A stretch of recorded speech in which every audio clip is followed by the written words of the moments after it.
The battlefield smelled of sweat, bronze, and the iron tang of blood. Amid the chaos of clashing spears and echoing war cries, one man stood taller than fear itself. His name was Leonidas, king of Sparta, and with only 300 warriors at his side, he dared to challenge the mightiest empire the world had ever seen. That moment at Thermopylae, where he faced down Xerxes' endless legions, would carve his name into eternity. Yet Leonidas' story was more than a single last stand.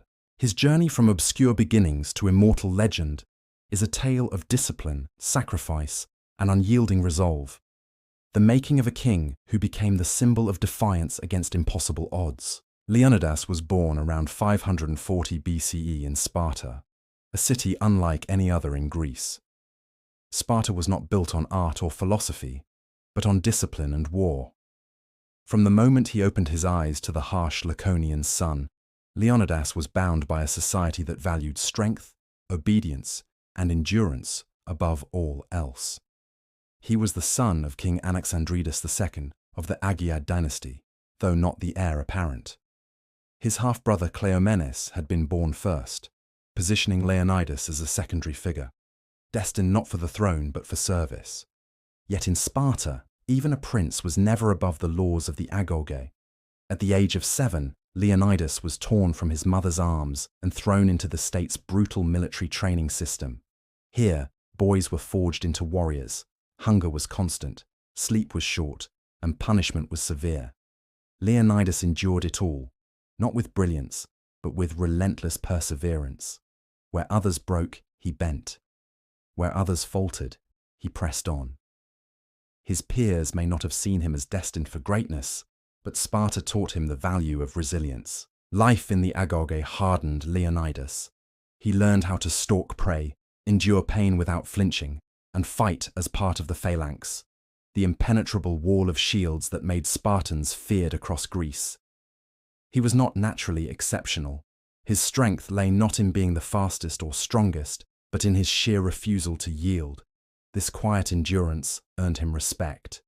His instructors recognized something in him, a deep steadiness that others lacked. By his late teens, Leonidas had survived the grueling tests of the agoge.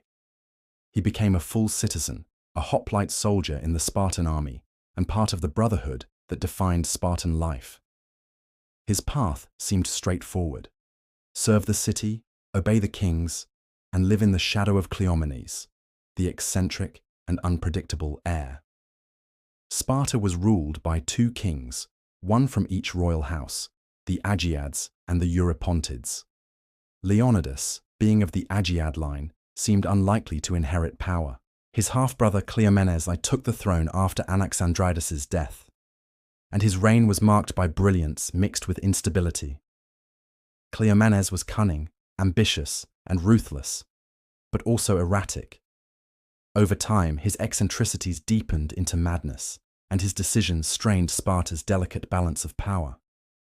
In this turbulent atmosphere, Leonidas remained steady. He was not a man of extravagant words or reckless schemes. He was a soldier, disciplined and grounded.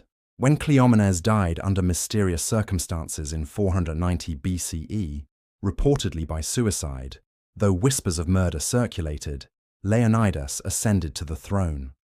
He was not the first choice, nor the most obvious, but he was the one Sparta needed, a king shaped by hardship, rooted in endurance, and unshakable in resolve. Leonidas inherited more than a throne. He inherited a storm. Across the Aegean, the Persian Empire, ruled by Darius I and later his son Xerxes, loomed as a colossal threat. Persia had already clashed with Greece at Marathon in 490 BCE, where Athenian hoplites miraculously drove them back. But everyone knew the Persians would return, and this time with overwhelming force. As tensions rose, Leonidas emerged not as a politician, but as a warrior king. His authority was not flashy, but earned through example. He trained alongside his soldiers, ate the same food, and endured the same hardships. His men trusted him because he was one of them, bound to their fate. When Xerxes finally prepared his invasion in 480 BCE, Greece stood on the brink. The Persian army numbered in the hundreds of thousands, drawn from every corner of the empire. Against such might, the fractured Greek city-states needed unity, but unity was rare in Greece. Athens and Sparta agreed to lead the resistance, with Leonidas taking command of the land forces. Leonidas's strategy was not to meet Xerxes on open plains, where Persian cavalry could dominate, but to choke the invasion at a narrow pass. Thermopylae, the hot gates. This mountain pass was a natural bottleneck, forcing the massive Persian army into a confined space where their numbers would mean less. But timing was cruel. Sparta was bound by religious law to honor the Carneia festival, which forbade sending the full army into battle. Leonidas, bound by law but unwilling to leave Greece defenseless, made a choice that would define him forever. He selected 300 Spartans, warriors with living sons, ensuring Sparta's bloodline would continue, and marched north. Alongside them, thousands of allies from other Greek states joined the defense. It was not a march of survival, but of sacrifice. Leonidas knew it. His men knew it. Yet they went willingly, for to die in defense of Greece was the highest honor. The Persian army descended like a tide. Xerxes expected swift victory, mocking the idea that a few thousand Greeks could resist his empire. But at Thermopylae, the tide broke. Leonidas and his phalanx held the pass with unshakable discipline. Shield to shield, spear to spear, they became a living wall. Waves of Persians crashed against them, immortals, archers, cavalry, and each wave shattered. For 2 days, the Greeks held firm.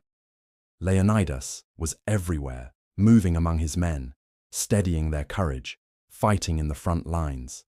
His calm presence radiated strength. The Persians, who expected an easy conquest, found themselves humiliated by a few thousand warriors. But betrayal came. A Greek named Ephialtes revealed a hidden mountain path to Xerxes, allowing the Persians to flank the defenders. Leonidas learned of this treachery. His choice was stark: retreat and live, or stay and buy time for Greece. He chose the latter. On the 3rd day, Leonidas dismissed most of the Greek allies, preserving their lives for the coming wars. With his 300 Spartans, 700 Thespians, and a few hundred Thebans, he prepared for the final stand. He knew death was certain, but he embraced it. As dawn broke, Leonidas led his men into battle for the last time. Spears shattered, shields splintered, but still they fought. When weapons failed, they fought with hands, teeth, and sheer will. Leonidas himself fell in the struggle, pierced by Persian arrows. His men fought desperately to recover his body, refusing to surrender their king even in death. At last, overwhelmed, the Spartans were annihilated. The Persians, enraged by the resistance, desecrated Leonidas's body, but his sacrifice achieved its purpose. The delay at Thermopylae gave Greece precious time to rally, leading to victories at Salamis and Plataea that would eventually drive the Persians back. Leonidas's death was not the end of Sparta's king. It was the birth of his legend. News of Thermopylae spread like wildfire across Greece. Leonidas became the symbol of ultimate sacrifice, the man who gave his life so that Greece might endure. To the Spartans, his story embodied their values of duty, discipline, and honor. To the wider Greek world, he became proof that even the greatest empire could be resisted by courage and unity. Centuries later, poets, historians, and artists would immortalize Thermopylae. Herodotus, the father of history, preserved the tale, ensuring Leonidas's defiance would echo across time. The epitaph carved for the fallen Spartans became legendary. Go tell the Spartans, stranger passing by, that here, obedient to their laws, we lie. Leonidas's stand at Thermopylae was not victory in the traditional sense, it was annihilation. But in annihilation, it forged the spirit of resistance that preserved Greek freedom. His life was short, but his impact eternal. Facts about Leonidas. Leonidas's name means son of the lion, a fitting title for his courage. Unlike many kings, he trained in the agoge just like every other Spartan boy.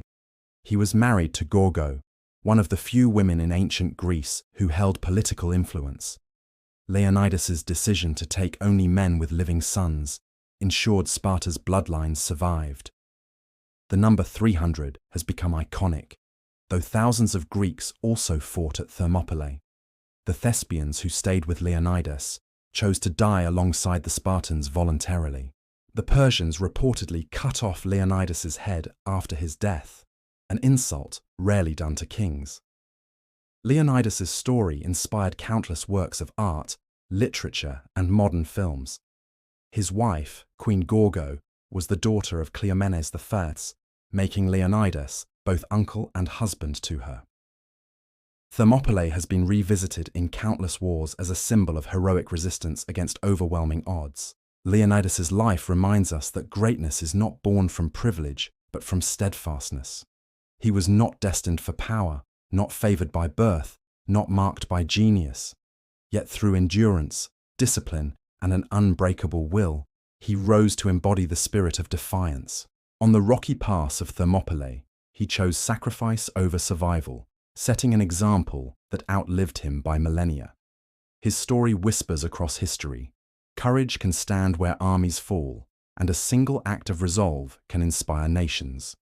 Leonidas of Sparta may have died in the dust of battle, but his legacy roars like a lion still.